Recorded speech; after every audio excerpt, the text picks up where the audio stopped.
Question number 8 देखिए। Question number 8 में ये कह रहा है if the radius of the sphere is double, मतलब स्फीयर के रेडियस को क्या कर दिया गया है, डबल कर दिया गया है। तो given radius of the sphere is double means अगर हम ये कह रहे हैं शुरुआत वाले को R1 को R मान लेते हैं और जब डबल कर रहे होंगे तो R2 को हम क्या मान लेते हैं, 2R, R2 को 2R।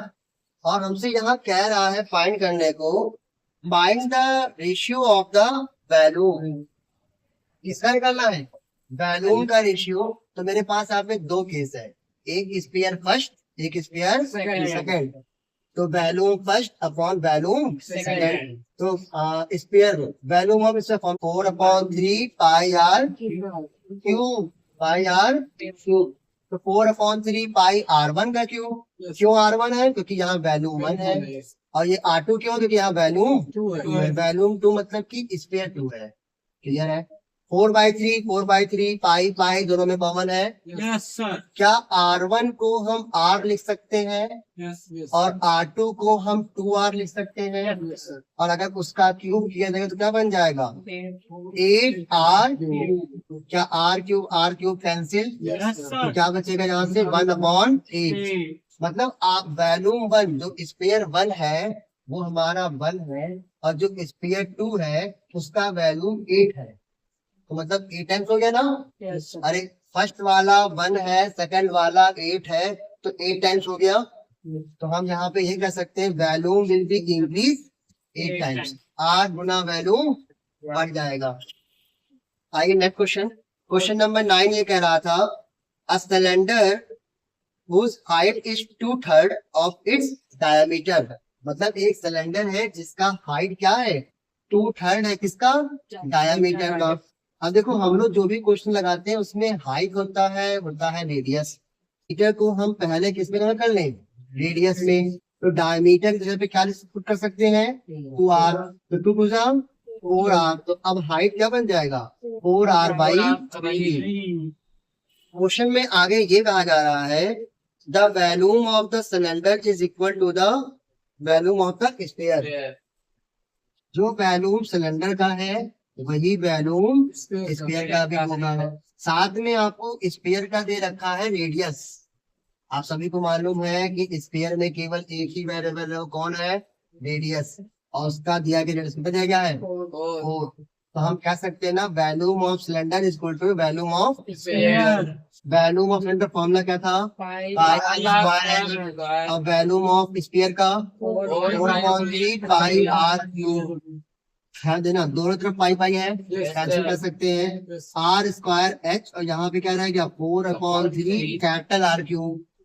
कैपिटल R कैपिटल किसके लिए है, स्फीयर के लिए है। तो R² रह गया, लेकिन H के जगह पर क्या हम 4R/3 पुट कर सकते हैं। H के जगह पर 4R/3। फिर यहाँ पे क्या लिखा है 4R/3 कैपिटल R क्यूब। और कैपिटल R का वैल्यू कितना है 4 का क्यूब। तो 4R/3 इंटू 4 का क्यूब। ये 4 से 4 कैंसिल हो जाएगा, 3 से 3 मतलब न्यूमरेटर वाला न्यूमरेटर वाले को, डिनोमिनेटर वाला डिनोमिनेटर। तो ये R क्यूब बन जाएगा और यहाँ क्या लिखा है 4 का क्यूब। तो क्या मिल गया, R cube is equal to 4 cube. अगर दोनों को कंपेयर करेंगे, कंपेयर कैसे करते हैं, अगर पावर सेम है तो बेस भी क्या होगा, सेम होगा। पावर सेम है तो बेस इक्वल हो जाएगा, क्या हो जाएगा, R इज इक्वल टू 4। अब ये R हमें किसका फाइंड करना था, स्फीयर का कि सिलेंडर का, सिलेंडर का। क्लियर है। क्वेश्चन नंबर 10 में आपसे ये कहा गया था a cone and a hemisphere have equal base and equal volume. Equal base है, इसका मतलब कि उनका रेडियस क्या होगा, इक्वल होगा। और इक्वल वैल्यूम कह रहा है, मतलब कोन का वैल्यूम और हेमिस्फीयर का वैल्यूम क्या होगा, सेम, मतलब इक्वल होगा। तो पहले यहाँ पे वैल्यूम ऑफ कोन है एक साइड वैल्यूम ऑफ हेमिस्फीयर है। तो हेमिस्फीयर है तो वैल्यूम दोनों का क्या है, रेडियस सेम है, दोनों का वैल्यूम भी क्या है, सेम है। तो हम ये कह सकते हैं volume of cone is equal to volume of hemisphere. तो वैल्यूम ऑफ कोन के लिए फॉर्मूला क्या अप्लाई करोगे, 1/3 पाई आर स्क्वायर है। और वैल्यूम ऑफ हेमिस्फीयर के लिए 2/3 पाई आर। क्या यहाँ दोनों साइड पाई बाई कैंसिल हो जाएगा? दोनों साइड 3 में कैंसिल हो जाएगा। यहाँ से क्या रह गया? आर स्क्वायर एच, और यहाँ क्या रह गया? 2r³ देखो दोनों का रेडियस सेम कह रहा था ना, तो क्या हम यहाँ पे आर स्क्वायर और इस r³ को लिख सकते हैं r स्क्वायर इंटू आर। तो यहाँ से आर स्क्वायर कैंसिल हो जाएगा। यहाँ क्या रह गया? 2r, और यहाँ क्या बचा? h। अब मुझसे पूछा गया था रेशियो बताइए दोनों के हाइट का। आप सभी को मालूम है वैल्यू हाइट ऑफ वो मिल जाएगा कैपिटल एच स्मॉल एच, लेकिन हाइट ऑफ हेमिस्फीयर क्या मिलता है? आर मिलता है। रेडियस क्या होता है उसका? हाइट होता है। तो यहाँ पे क्या हम आर को भेज सकते हैं, इस साइड अपॉन में आ जाएगा। तो h by r is equal to 2/1। अगर रेशियो के फॉर्म में लिखेंगे तो क्या आ जाएगा? h ratio r is equal to 2 ratio 1। कोई दिक्कत है इसमें? नोट कर लीजिएगा।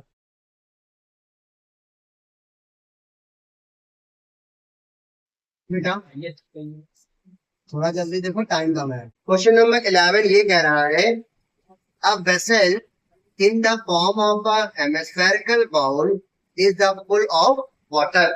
मतलब एक वेसल है, एक कंटेनर है, इसका शेप कैसा है बेटा? हेमिस्फेयर शेप का है, जिसमें क्या फिल है? वाटर फिल है, पूरा डबल फिल है, पूरे उसकी रिम मतलब टॉप तक water fill. Its content are empty into a right circular cylinder। का जो वाटर है उस वाटर को हम लोग यहाँ से एम्प्टी करके फिल कर रहे हैं। कहाँ पर? सिलेंडर में। आप सभी को मालूम है सिलेंडर में दो पैरामीटर्स, रेडियस एंड हाइट, और हेमिस्फीयर में only radius, radius. The internal radii of a bowl and the cylinder are 3.5 and 7 centimetre. पहले बाउल लिखा है, इसका मतलब कि ये होगा 3.5 और ये क्या हो जाएगा? क्या यहाँ तक किसी को डाउट है? अच्छा ये बताओ, जितना यहाँ से पानी उठाएंगे और इसमें जब पानी फिल करेंगे, जितना पानी होगा उतने ही तो हाइट तक आएगा। उससे अगर पानी तो बढ़ जाएगा नहीं। ऐसा तो नहीं कि रास्ते में 1 लीटर पानी बढ़ जाएगा, नहीं ना। जितना पानी होगा उतना ही पानी इसके अंदर जाएगा और धीरे धीरे पानी का लेवल क्या होता रहेगा? अप होता रहेगा। तो हम ये कह सकते हैं कि volume of hemisphere is equal to volume of water level rise. ये बात सही है? वाटर लेवल कितना बढ़ा है उसका वैल्यूम और वैल्यूम ऑफ हेमिस्फीयर दोनों क्या रहेगा? इक्वल रहेगा, है ना? दिक्कत तो नहीं है। तो वैल्यूम ऑफ हेमिस्फीयर के लिए फॉर्मूला क्या बोलोगे? 2/3 पाई आर क्यूब। ये किस चीज के लिए है? हेमिस्फीयर के लिए है। और volume of water level rise, ये बताओ वाटर लेवल जो बढ़ रहा है उसका शेप कैसा है? सिलेंड्रिकल। तो फॉर्मूला कौन सा रहेगा? सिलेंडर का। तो सिलेंडर का फॉर्मूला क्या था? पाई आर स्क्वायर एच। किस चीज का है ये? सिलेंडर का। आइए वैल्यू पुट किया जाए 2/3। क्या दोनों तरफ पाई पाई सेम है? कैसे कर देते हैं? आर कितना है यहाँ पर? 3.5 एंड 3.5। आर कितना है यहाँ पर? 7 into 7 और एच नहीं पता इसलिए एच एच है। सही है? देखो 2 into 3.5 हाउ मच? 7। तो ये 7 एंड ये 7 कैंसिल आउट। 7 3.5 1 time 2 time. सही है? अब यहाँ ऊपर क्या रह गया? 3.5 अपॉन में 3। यहाँ क्या रह गया? 2। तो कहाँ आएगा? अपॉन में। ये कितना हो गया है? 3.5/6। या तो आंसर इतना ही आ रहा होगा, या तो आंसर आ रहा होगा पॉइंट में आ रहा होगा। तो इसको डिवाइड करने जाएंगे तो क्या डिवाइड होगा? अभी ये नहीं। तो 0.35 मीन्स 5, फिर 5 हो जाएगा मीन्स 8 3 सेंटीमीटर। मीटर। क्या इतना आंसर आ रहा है अप्रॉक्स? 7/6 हाँ 7/12 7/12 आ रहा है ना, तो ये तो 7/12 ले लो आंसर। अगर आपका आंसर 7/12 आ रहा है, ये बताओ पॉइंट को रिमूव करेंगे तो यहाँ क्या बढ़ जाएगा? 5 के टेबल से 5 7 एंड 5 12 टाइम्स, 7/12 सही है आंसर। अब क्वेश्चन नंबर 13 देखिए, कि मैंने आपको पहले ही बता दिया है क्वेश्चन नंबर 11 और 12 एक जैसा है। 13 14 15 ये तीनों एक जैसे हैं, तो क्वेश्चन नंबर 13 देखिए। The diameter of a copper sphere is 18 centimetre and the sphere is melted and drawn into a long wire uniform cross section. ये कह रहा है कि एक स्फीयर है, स्फीयर को हम क्या कर रहे हैं बेटा? मेल्ट कर रहे हैं। मेल्ट करने के बाद एक कॉपर का ही वायर बनेगा, कॉपर का ही बनेगा।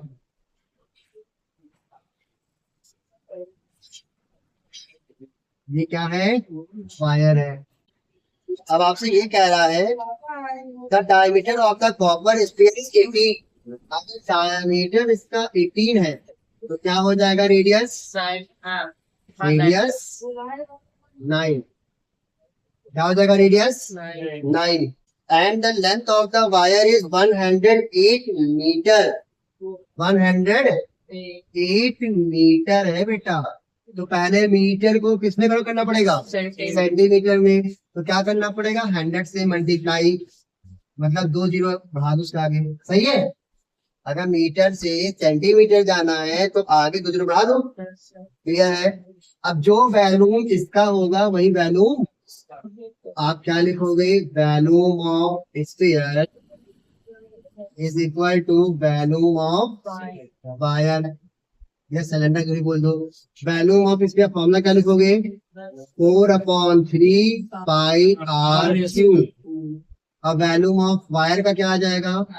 पाई आर स्क्वायर एच। पाई से पाई कैंसिल, 4/3। मतलब ये किस चीज का है? स्फीयर का है, और ये किसका है? सिलेंडर का है। आर स्फीयर कितना है? 9। 9 इंटू 9 इंटू 9। जहाँ पे आर कितना है नहीं मालूम है, और एच कितना है? 10800। सही है। 4 के टेबल से ये कट हो जाएगा। 4 1 टाइम्स, 4 2 टाइम्स, 8 2 आया 7 डबल 0। सही है। 7 के टेबल से कट होगा। 7 नहीं, मतलब 9 के टेबल से। 9 1 9 300। सही है। 3 1 3 3 3 1 300 टाइम्स। तो यहाँ क्या मिला? 9। ये क्या आएगा अपॉन में? 100 इक्वल टू आर स्क्वायर। अब आपको मालूम है ये 9/100 है, मतलब 3/10 का होल स्क्वायर। 9 को क्या बोल सकते हैं? 3 का स्क्वायर, और 100 को 10 का स्क्वायर। तो अब हम इसे बोल सकते हैं 3/10 इक्वल टू आर। अगर अपॉन से 10 हटाओगे तो पॉइंट कहाँ लग जाएगा? आगे। तो आर इक्वल टू 0.3 सेंटीमीटर। यहाँ तक क्लियर है? चेक कीजिए, आंसर मैच कर रहा है। 0.6 सेंटीमीटर तो डायमीटर पूछा होगा। पॉइंट इट्स डायमीटर लो। अब क्या है? Diameter. So dia equal to 2 times of radius, 2 into 0.3 0.6 centimetre. सही है। डाउट? अब ये बताइए क्वेश्चन नंबर 12 एंड 14 15 यहाँ पर लग जाएगा। क्वेश्चन नंबर 16 देखिए। A hollow sphere of a internal and external radii are इतना है इतना है is melted into a bed by. ये कह रहा है एक बॉल शेप का है जिसका इंटरनल और एक्सटर्नल है, उसे आप अगर मेल्ट करेंगे तो वो क्या बन जाएगा, एक नया कोण बनेगा, एक नया शेप बनेगा ना। दोनों का वैल्यूम क्या होगा, इक्वल होगा। दोनों का वैल्यूम क्या होगा, इक्वल होगा। फिर सॉल्व कर सकते हो इसको। मेनली यही है सभी क्वेश्चन में, वैल्यूम को इक्वल दिखाना है और फिर सॉल्व कर देना है। वैल्यूम को इक्वल दिखाना है और सॉल्व कर देना है। टारगेट आज का यही बना के जाना कि आपको क्वेश्चन नंबर 20 से सॉल्व करना है। कहाँ तक, 20 तक हो जाएगा। Thank you, sir.